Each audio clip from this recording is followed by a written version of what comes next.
Hello दोस्तों, नमस्कार। मैं रंजीत कुमार आपको अपने इस यूट्यूब चैनल में तहे दिल से वेलकम करता हूं। और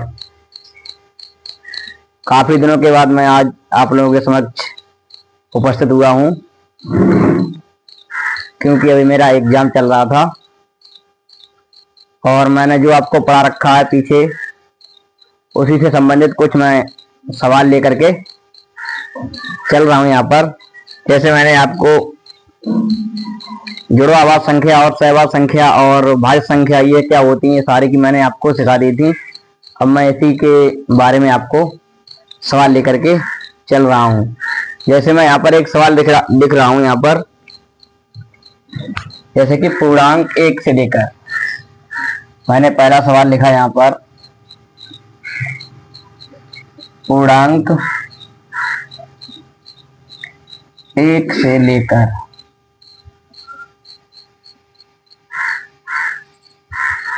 100 तक, पूर्णांक 1 से लेकर 100 तक कितनी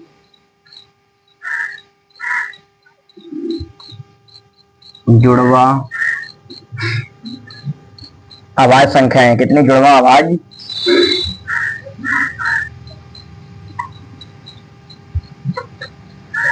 संख्याएं हैं।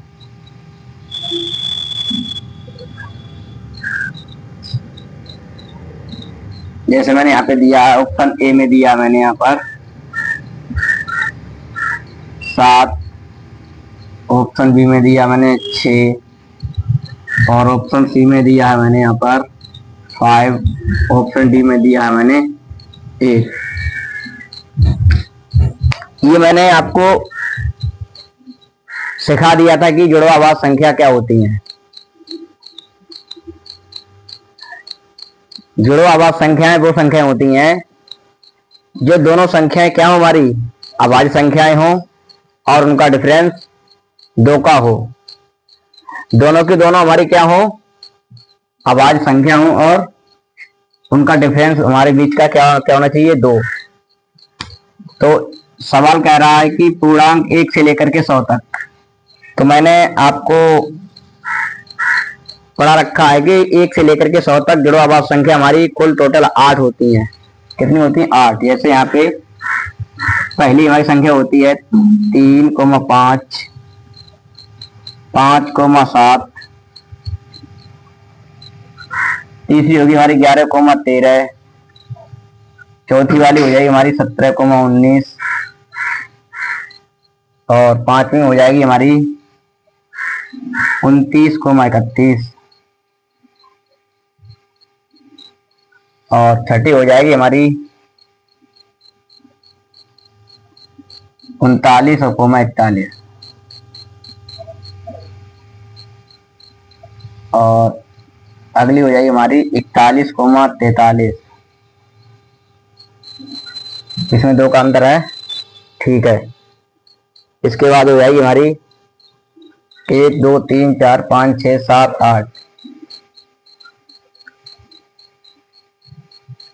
59,61। ये हमारी जुड़वा संख्या होती हैं। इतनी कितनी होगी, 1, 2, 3, 4, 5, 6, 7, 8। ये वाली होती है यहाँ पर 39,41, 39 और 41, 29,31, ठीक है। और 39,41 यहाँ पे हमारी ये नहीं होती है, 9 3 12 ये कट रही है। इसकी जगह पे हो जाएगा हमारा 71,73। ये हमारी 8 जुड़वा अभाज्य संख्या होती हैं 1 से लेकर के 100 तक। 3,5, 5,7, 11,13, 17,19, 29,31 और 71,73 और 41,43 और 59,61। तो इसका आंसर हो जाएगा ऑप्शन नंबर डी। ये मैंने आपको सिखा दिया था मैंने। अब हम इससे आगे एक और सवाल लेकर के चल रहे हैं यहाँ पर। अगला सवाल क्या है, आप उसको तब तक लिखिए।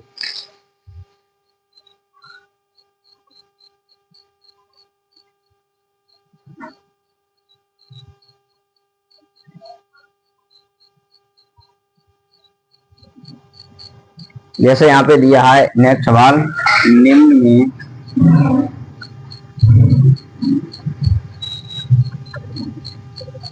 निम्न में से जुड़वा अभाज्य संख्या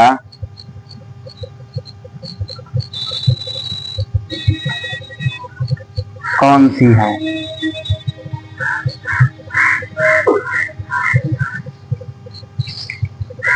जैसे मैंने यहाँ पे दिया आपको 2,3, डी में दिया हमने 5,7 और सी में दिया हमने 9,11 और डी में दिया हमने 16,17। आपसे सवाल में ये पूछा है कि निम्न में से जुड़वा अभाज्य संख्या कौन सी है? जुड़वा अभाज्य संख्या वो होती है जिसका अंतर 2 का हो और दोनों संख्या हमारी अभाज्य संख्या हो। तो ये देखो इसमें अंतर 1 का है, ये नहीं हो सकता है। इन दोनों में देखो अंतर 2 का तो है, लेकिन ये हमारी 9 जो है वो हमारी अभाज्य संख्या नहीं है, इसलिए ये कट जाएगा। डी में क्या है 16 हमारी क्या है, ये जुड़वा मतलब एक अभाज्य संख्या नहीं है। इसका मतलब ऑप्शन नंबर बी ये हमारा सही हो जाएगा, क्योंकि दोनों संख्याएं क्या हमारी हैं, ये अभाज्य संख्या है और दोनों की और इनका अंतर 2 का आ रहा है। मैं अभी जितना कुछ पढ़ाया है उसमें से एक एक सवाल लेकर के मैं आपको समझा देंगे सारा कुछ। ये तो बात मैंने की अभी जुड़वा अभाज्य संख्या की। जैसे मैं यहाँ पर एक और सवाल लेता हूं यहाँ पर कि निम्न में कौन सी संख्या एक, निम्न में से कौन सी संख्या एक भाज्य संख्या है?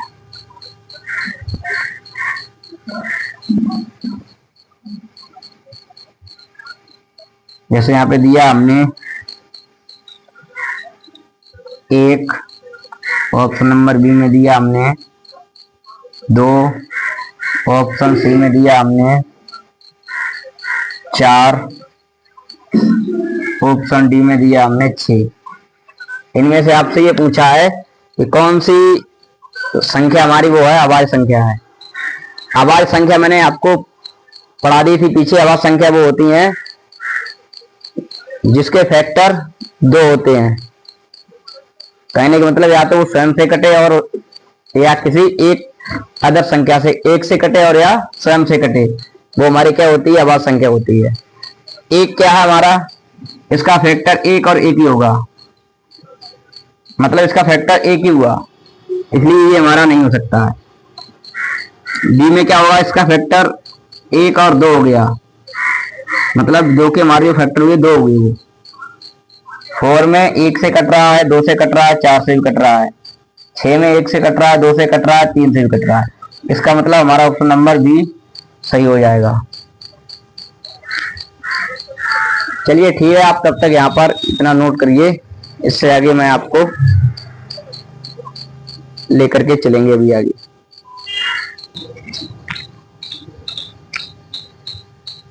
तो देखिए मैं उससे आगे अब ये 4 सवाल लेकर के आए हैं आपके सामने। पहला सवाल में कह रहा है यदि p एक अभाज्य संख्या है तो p स्क्वायर के गुणनखंडों की संख्या ज्ञात कीजिए। इसका सॉल्यूशन मैं यहाँ पे करूंगा नीचे इधर। पहले सवाल का सॉल्यूशन यहाँ पर आइए। क्या कह रहा है इसमें है, यदि p एक अभाज्य संख्या है, p क्या है हमारी एक अभाज्य संख्या है। जैसे मैंने p की जगह पे ले लिया हमने 3, क्या है हमारा ये एक अभाज्य संख्या है, तो p स्क्वायर के गुणनखंडों की संख्या ज्ञात कीजिए। मतलब इस 3 का जब हम वर्ग करेंगे इसका तो हो जाएगा 9। p स्क्वायर के गुणनखंड की संख्या ज्ञात कीजिए। अब जब हम इसको काटेंगे मतलब इसके गुणनखंड कौन कौन से हो जाएंगे, एक तो ये हो जाएगा स्वयं, 1 से कटेगा और 3 से कटेगा और ये 9 से कटेगा। ये पूछ रहा है कि p एक अभाज्य संख्या है और तो p स्क्वायर के गुणनखंडों की संख्या ज्ञात कीजिए। p हमने लिया, इसकी जगह पे अभाज्य संख्या 3, इसका कर दिया वर्ग, कितना हो गया 9।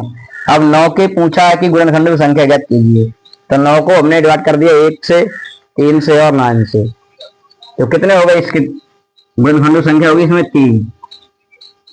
तो इसका आंसर हो जाएगा ऑप्शन नंबर सी, ये था। अब सेकंड सवाल क्या कह रहा है कि निम्न में कौन सा जोड़ा युग्म अभाज्य संख्या नहीं है।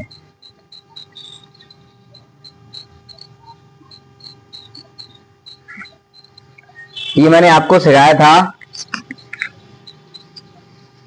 कि जोड़ा युग्म अभाज्य संख्या कौन सा होता है, जो दोनों संख्या हमारी क्या हो, भाज्य संख्या हो और उन दोनों का अंतर क्या हो, हमारा 2 का हो, वो हमारी क्या होती है, जोड़ा युग्म अभाज्य संख्या होती हैं। लेकिन इसमें पूछा क्या है, नहीं है। तो यहाँ पे देखो दोनों का डिफरेंस क्या है, 2 का है, और दोनों ही हमारी अभाज्य संख्या है, इसका मतलब ये हो जाएगा। और यहाँ पर 101 और 103 दोनों क्या है, हमारी ये अभाज्य संख्या है और दोनों का अंतर 2 का है, ये भी हो जाएगा। अब मुझे यहाँ पे चेक करना है 191 और 193 ये अभाज्य संख्या है कि नहीं। तो सबसे पहले हम 191 को हम चेक करेंगे हमारी अभाज्य संख्या है या नहीं है। हम ये देखेंगे कि 191 के जस्ट बाद में कौन सा वो होता है, हमारा वर्ग किसका होता है, तो ये होता है 196। 196 जो है वो 14 का क्या होता है, वर्ग होता है, कितने का, 14 का। अब हम ये देखेंगे कि 1 से लेकर के 14 तक सभी अभाज्य संख्या लिखेंगे, जैसे 2, 3, 5, 7 और 9 तो नहीं होगा, 11, 13। ये हमारी क्या है, सारी की सारी अभाज्य संख्या है। कहां से लेकर, 2 से लेकर के 14 तक, क्योंकि ये हमारा 191 के जस्ट बाद मैंने 196 लिया है और 196 जो होता है वो 14 का वर्ग होता है। तो मैंने 2 से लेकर के 14 तक अभाज्य संख्या लिखी। अब ये अभाज्य संख्या अगर 191 को काट दें तो ये हमारी अभाज्य संख्या नहीं होगी। 2 काट रहा है, नहीं काट रहा है, 3 काट रहा है, नहीं काट रहा, 5 भी नहीं काट रहा है, 7 भी नहीं काट रहा है, 11 भी नहीं काट रहा, 13 भी नहीं काट रहा है। इसका मतलब ये 191 हमारी अभाज्य संख्या है। ऐसे ही हम चेक करेंगे 193। 193 को हमने जस्ट बाद में लिया, कौन सा होता है, 196 होता है, ये होता है वर्ग हमारा 14 का। अब फिर 2 से लेकर के 14 तक लिखेंगे हम अभाज्य संख्या है। 2 होगा, 3 होगा, 5 होगा, 7 होगा, 11 होगा और 13 होगा। अब 2 काट रहा है, इसको नहीं काट रहा, 3 भी नहीं काट रहा है, 9 10 3 13 नहीं काट रहा, 5 भी नहीं काट रहा है, 7 भी नहीं काट रहा है, 11 भी नहीं काट रहा है और 13 भी नहीं काट रहा है। इसका मतलब ये भी हमारा एक सहभाज्य संख्या, जोड़ा युग्म यानी सहभाज्य संख्या है। तो बचा कौन सा हमारा, एक ऑप्शन नंबर डी, मतलब 161 और 163 ये हमारा जोड़ा युग्म अभाज्य संख्या नहीं हो सकता है। आप लोग ऐसे इसको निकाल के चेक कर लेना, क्योंकि 161 जो है वो कट जाएगा, इसलिए वो हमारा अभाज्य संख्या नहीं हो सकता है। अब बचा हमारा सवाल नंबर 3, वो भी देख लो यहाँ पे नीचे।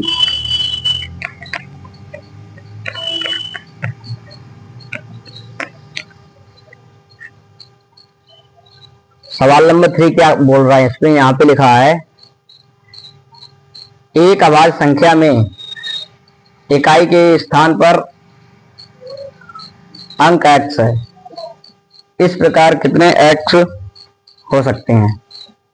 क्या लिखा है कि कोई सी एक अभाज्य संख्या है, उसके इकाई का स्थान पर हमारी क्या है, अंक क्या x है, जैसे कोई हमारी अभाज्य संख्या लिखी है, उसका इकाई का अंक क्या है हमारा x। तो ये पूछा है इस प्रकार कितने x हो सकते हैं। अब इकाई के अंक पे हमारा 1 भी आ सकता है, 2 भी आ सकता है, 3 भी आ सकता है, और 4 नहीं आएगा, 5 भी नहीं आएगा, 6 भी नहीं आएगा, 7 आ सकता है, 8 भी नहीं आएगा, 9 आ सकता है, और 1 2 3 4 5 9 आ सकता है, 2 आ सकता है, 5 भी आ सकता है। ये हमारे इतने सारे अंक आएंगे। 1 भी आ सकता है, 2 भी आ सकता है, 3 भी आ सकता है, 7 भी आ सकता है, 9 भी आ सकता है, 5 भी आ सकता है। तो कितने हो गए? 1 2 3 4 5 6। Option number D. ये समझ में आया? यहाँ पे ये कह रहा है एक अभाज्य संख्या में इकाई के स्थान पर, जैसे एक कैसे आएगा? 11 है। इकाई अंक किसमें क्या है? 1 है। देखो इसे हमें लिया 2 का, तो केवल सिंगल ही 2 होगा। ये एक स्वयं में इकाई का अंक है। 3 में हम 13 को लिख सकते हैं, 7 में हम 17 को लिख सकते हैं, 9 में हम 19 को लिख सकते हैं, और 5 में स्वयं 5 ही आएगा। देखो इसमें स्वयं इकाई का 1 है, इसमें भी इकाई का 2 है, इसमें 3 है, इसमें 7, इसमें 9, इसमें 5। ये है, इसलिए इसका आंसर क्या आएगा? Option number 6। अब एक सवाल बचा है मेरा लास्ट, वो भी देखें क्या कह रहा है। ये सारे सवाल हम साफ कर दे रहे हैं, ये हमने आपको सिखा दिए। लास्ट सवाल क्या कह रहा है? यदि n comma n plus 2 comma n plus 3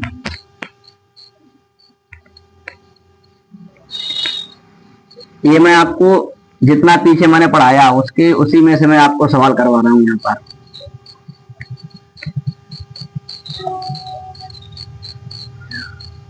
ये सवाल है, क्या कह रहा है? एक, अच्छा ये करा दिया हमने।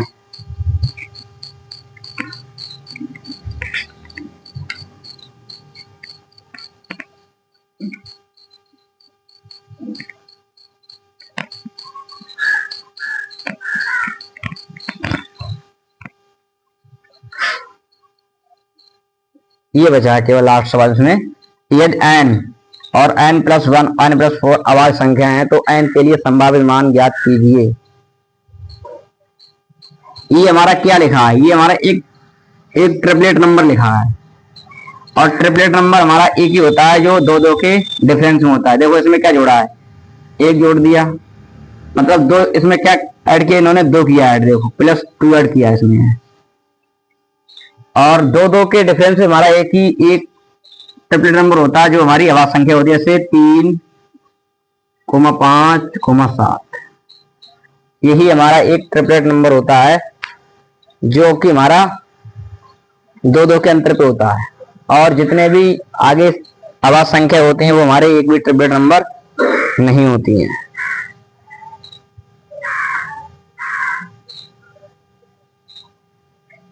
तो हम यहाँ पे अगर रख दें 3 को, रखें यहाँ पर n की जगह पे रखें 3 को, फिर 3 में 2 को जोड़ेंगे कितना हो जाएगा? 5। 5 में 2 को मतलब जोड़ेंगे तो 5 में, देखो मैंने यहाँ पे क्या किया? 3 ले लिया हमने, 3 में 2 को जोड़ा 5, और फिर 3 में हम 4 को जोड़ेंगे तो 7 हो जाएगा हमारा। यही हमारा आंसर है। कहने का मतलब n की जगह पे हम 3 रखेंगे, n बराबर 3। ये हमारा आंसर होगा। तो n के संभावित मान की संख्या हो जाएगी 1। कितनी हो जाएगी? 1। ये है, इसमें ये पूछा है कि अभाज्य संख्या है तो n के संभावित मान, n को जब हम रखेंगे यहाँ पे 3 रखेंगे तभी तो हमारा हो जाएगा 5। थोड़ा सा बाहर निकल गया, इस वजह से शोर हो रहा था, इसलिए मैं रुक गया। देखो यहाँ पे n की जगह पे मैं रखा 3, जब हम 3 में 2 को जोड़ेंगे तभी तो 5 आएगा। अब फिर हम n की जगह पे 3 रखे, 3 और 4 7, ये था और कुछ नहीं था। अब हम आगे और सवाल लेकर के चल रहे हैं। अभी 2-4 सवाल और कराएंगे मैं आपको।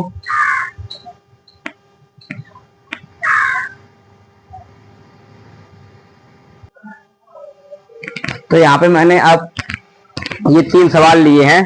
फिर से क्या कह रहा है इसमें है कि n x y z 3 संख्या है, कोई x y z वो क्या है? अभाज्य संख्या है हमारी। तथा एक्स वाई जेड बराबर 38 है तो एक्स का अधिकतम मान ज्ञात कीजिए। ये है सवाल। क्या है? एक्स वाई जेड अभाज्य संख्याएं हैं। तीन संख्या नहीं है इसमें, एक्स वाई जेड वो अभाज्य संख्याएं हैं और इनका सम दिया है 38, तो एक्स का अधिकतम मान होगा। इसका सॉल्यूशन मैं यहाँ पे नीचे कर रहा हूं, यहाँ पर पहले सवाल का देखो। एक्स वाई और जेड तीनों का सम दिया है 38। अधिकतम मान पूछा एक्स का। 19 होगा, 33 होगा, 31 होगा या इनमें से कोई नहीं होगा। तो जब भी हम तीन अभाज्य संख्याओं को जोड़ते हैं, तो यहाँ पे तीन अभाज्य संख्याएं, इनको जोड़ा, हमारा सम संख्या आई है। जब भी अगर हमारी सम संख्या आए तो वहां पर दो अवश्य होगा। क्या होगा? दो हमारा अवश्य होगा। जैसे हमने जेड की जगह पे मान लिया 2 है, जेड की जगह पे लिया हमने 2, तो एक्स प्लस वाई प्लस 2 बराबर कितना हो गया? 38। और तो हो जाएगा हमारा एक्स प्लस वाई बराबर 36 हो जाएगा, क्योंकि 2 हमारा उधर जाके क्या हो जाएगा? माइनस हो जाएगा। कितना हो गया? एक्स प्लस वाई बराबर मेरा 36 हो गया। अब हमको एक्स का मान पूछा अधिकतम, तो एक्स प्लस वाई बराबर 36। अगर हम एक्स की वाई की जगह पर 1 लेंगे तो इधर कितना आ जाएगा? 35 आ जाएगा बराबर 36 हो जाएगा। अगर हम यहाँ पर 2 लेंगे, 2 को ले लेंगे यहाँ पर, तो कितना हो जाएगा? यहाँ पर हमारा 34 हो जाएगा। अगर हम यहाँ पे 3 ले लेंगे तो कितना हो जाएगा? यहाँ पर हमारा 33 हो जाएगा। अगर हम यहाँ पर 5 ले लेंगे, 4 को नहीं ले सकते क्योंकि हमारी अभाज्य संख्या आई है।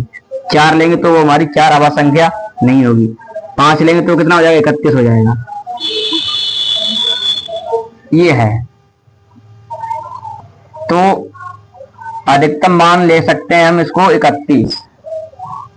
7 नहीं ले सकते हैं क्योंकि 7 जब लेंगे तो हमारा अभाज्य संख्या नहीं आ रही। यहाँ पर दोनों हमारी अभाज्य संख्या होनी चाहिए। यहाँ पे 33 नहीं हो रहा है, ये भी नहीं हो रहा है, ये यहाँ पर देखो मैच कर गया, तो इसका मतलब ऑप्शन नंबर सी हो जाएगा हमारा। तो अधिकतम मान पूछा तो अधिकतम तो मतलब इसका निकालेंगे।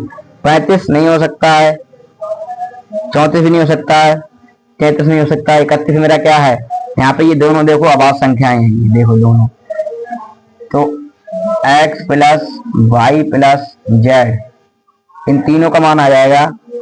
जेड बराबर लिया था हमने 2, प्लस वाई का मान निकलेगा गया 5, एक्स का मान निकलेगा गया 31। इन सबको जब हम जोड़ेंगे 31 और 5, 36 और 2 38 आ जाए। यही मेरा सवाल था, समझिए। अब हम सेकंड सवाल आपको समझा रहे हैं, नीचे ही ये साफ कर रहे हैं। मैं ये सवाल आपको पेपर में पूछते हैं। ये सारा का सारा क्लासिफिकेशन हम पढ़ा रहे हैं आपको, अभी आपको नंबर्स का क्लासिफिकेशन, उसी में से वो सारी क्वेश्चन मैं निकाल करके लेके आता हूं। तो पहला सवाल मेरा हो गया, ये सवाल मेरा हो चुका है। अब देखेंगे सेकंड सवाल।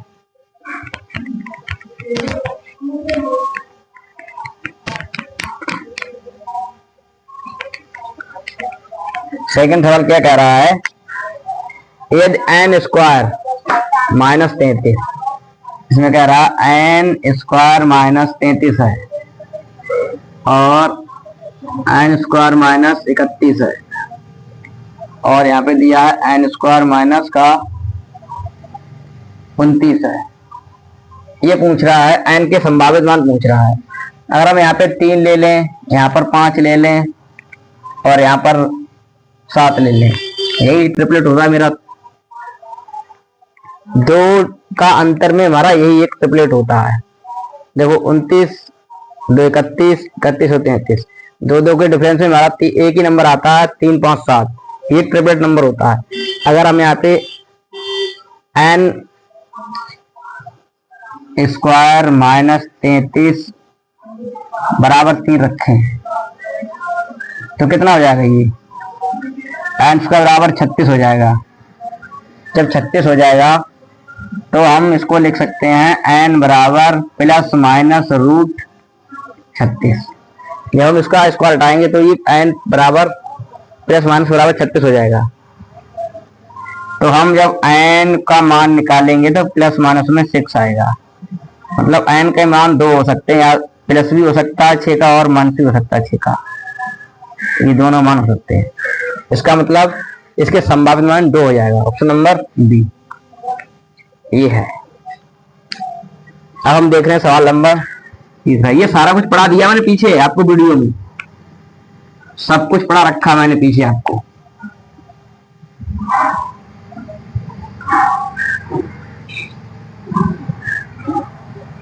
अब हम देख रहे हैं सवाल नंबर थर्ड वाला।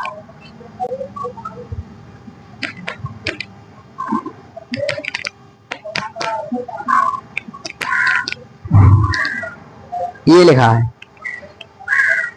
यदि 11 एक धनात्मक पूर्णांक इस प्रकार है कि इसके अंकों का योग 2 है तथा 10 की पावर 10 बड़ा है n से और 10 की पावर 11 बड़ा है किससे, n से। तक है तो n के संभावित मान कितने होंगे। सवाल को फिर से पढ़ते हैं। यदि 11 एक धनात्मक पूर्णांक इस तरह है, किस तरह है कि इसके अंकों का योग 2 है, ठीक है। इसके अंकों का योग, जो एक धनात्मक पूर्णांक दिया है 11, इसके अंकों का योग 2 है, ठीक है। तथा 10 की पावर 10 ये n से छोटा है और 10 की पावर 11 n से बड़ा है, तब n के संभावित मान निकालेंगे। कितने होंगे ये, 11 होगा, 9 होगा, 10 होगा या 8 होगा। देखो यहाँ पर हम वो संख्या अभी छोड़ रहे हैं, इस पे हम छोटी संख्या लेकर के चेक कर रहे हैं। जैसे यहाँ पे दिया है 10 की पावर 1 एंड 10 की पावर 2, ये संख्या ली मैंने छोटी सी, वो भी अभी निकाल के दिखाएंगे। ये मैंने छोटी संख्या ली है, तो हम जब हम इसको निकालेंगे तो कितना हो जाएगा, 10 से 100 के बीच, यही तो है। यही सवाल क्या बोल रहा है, 10 से 100 के बीच। 10 का पावर 1 है 10 हो जाएगा, 10 की पावर 2 100 हो जाएगा। n के मान पूछ रहा है। हम जब 10 से 100 तक के बीच में लेंगे तो एक तो हो जाएगा मेरा 11 है, इसको हम लिख सकते हैं 1 + 1 बराबर 2। ये भी कह रहा है कि दोनों इसके अंकों का योग 2 है। देखो अंकों का योग 2 लिख दिया। एक और हो जाएगा 20 को लिख सकते हैं 2 + 0, कितना हो जाएगा 2। ये कह रहा है, कहने का मतलब ये है कि n के संभावित मान कितने होंगे, 10 से लेकर 100 तक, 2 ही, 11 और 20, जिनका योग 2 आ रहा है और कोई थर्ड नंबर नहीं है जो हमारे 10 से लेकर 100 के बीच में हो और उनके अंकों का योग 2 हो। तो कितने निकलेगा आगे मान हमारे, 1 और 2, यानी कि कितना हो जाएगा, इसमें 2 निकल के आए हमारे। कहने का मतलब ये है जितने 10 की पावर घात होगी, बड़ी वाली घात को लेंगे। यहाँ पे 10 की पावर 2 है तो इसका आंसर भी 10 की पावर 2 हो जाएगा। नहीं समझा, एक और लेंगे यहाँ पे मैं।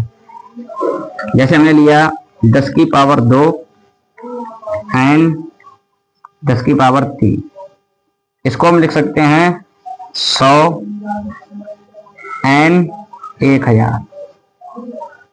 यहाँ पे 10 होगा, कितना लिख सकते हैं 1000। अब ये कह रहा है 100 से लेकर 1000 तक ऐसे कितने ऐसे कितने धनात्मक पूर्णांक हैं कि जिनका योग 2 हो। जैसे हम एक तो 11 ले सकते, नहीं 11 नहीं 101 ले सकते हैं। इसको हम लिख सकते हैं 1 + 0 + 1 बराबर 2 होगा। और एक हो गया, और उसके बाद हम ले सकते हैं 110 ले सकते हैं। 1 + 1 + 0 बराबर, इसका भी 2 हो गया। और 200 ले सकते हैं, 2 + 0 + 0 बराबर 2। देखो यहाँ पे 3 संख्याएं होंगी हमारी, कितनी होंगी 3। कहने का मतलब ये है कि 10 की सबसे बड़ी घात कौन सी? 3 है। इसका मतलब हमारा 3 आंसर हो जाएगा। ऐसे ही हम इसमें निकालेंगे तो इसमें ये देखेंगे 10 की सबसे बड़ी घात कौन सी है? 11। सॉरी, क्या है यहाँ पर? 10 की सबसे बड़ी घात कौन सी हमारी? 11 है। तो इसका मतलब हमारा आंसर भी 11 हो जाएगा। ये हुआ, ये सवाल का आंसर हुआ। मतलब ये भी सवाल पेपर में पूछा हुआ है। जब हम कोई सवाल पेपर में दिया हो, समझ में ना आ रहा हो, तो पहले बड़े वाले मान को छोड़ते हैं, हम पहले सबसे पहले छोटे मान को लेकर के चलते हैं। छोटे मान से देखते हैं निकाल के क्या आंसर आ रहा है, फिर उसी के पैटर्न पे हम बड़े वाले मान को रख देंगे। ये था। तो अब हम अधिकतर सवालों को देख चुके हैं। इसमें एक सवाल और बचा आपका है, 3 अभाज्य संख्याओं का योगफल 100 है। यदि इनमें से किसी दूसरी संख्या से 36 अधिक है, तब इन संख्याओं में से एक संख्या होगी। ये है। चलिए वो सवाल मैं आप लोगों के लिए कल करा दूंगा। आज के लिए यहीं पर। Thank you.